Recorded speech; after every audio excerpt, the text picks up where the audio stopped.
2-Minute Christianity, 50 Big Ideas Every Christian Should Understand. Chapter 42. The Combat Myth, Yahweh and the Gods Who Preceded Him. The combat myth is a supernatural battle between order and chaos, or good and evil. This is a common storyline in the mythologies of civilizations throughout the ancient Near East. We even find remnants of it in the Old Testament story of Yahweh.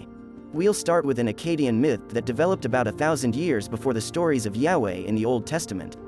The Akkadian Empire followed Sumer as the primary Mesopotamian civilization. In the Akkadian pantheon, Enlil was the king of the gods.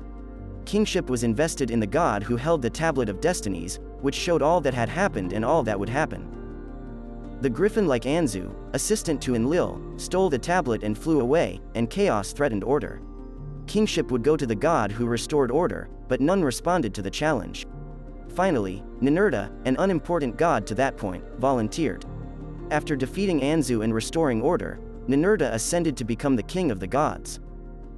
From examples like these in ancient Near Eastern literature, we can distill out the elements in the combat myth. It begins with a chaotic threat to the council of the gods. None of the gods from the older generation is willing to face the challenge, but a young god steps up. He defeats the monster and becomes the new chief god. Another myth from this region comes from Ugarit, just north of Israel, from roughly 1300 BCE. This is the environment from which Proto-Judaism emerged. In this myth, El is the chief god, and Baal, Lord, volunteers to fight the chaos threat. Baal uses a supernatural club to kill Yam, sea, the serpent-like sea god. Next, Baal fights Mot, death, another threat to order. Baal dies in this battle but is brought back to life to finally defeat Mot. Early Judaism had the same council of gods as in earlier Ugaritic mythology. Yahweh was a son of El, also called Elyon, and just one of many in the council of the gods. Yahweh received Israel as his inheritance, and other gods in the council were given their own tribes to rule. Deuteronomy says, quote, "When Elyon divided the nations, when he separated the sons of Adam, he established the borders of the nations according to the number of the sons of the gods. Yahweh's portion was his people, Israel, his allotted inheritance," unquote. We see the Bible's combat myth in Psalms where Yahweh slays the chaos monster Rahab, another name for the sea monster, and becomes king of the council of the gods.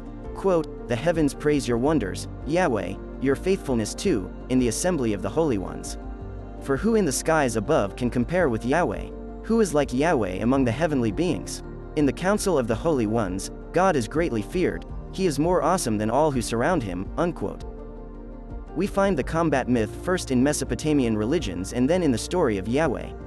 This shows that Yahweh developed from these earlier myths. What do you think? Add a comment, and don't forget to like and subscribe. To read the text of this chapter with references, go to 2minutechristianity.com and search for this chapter. Or buy the book and get all 50 chapters at once. Thanks for your interest.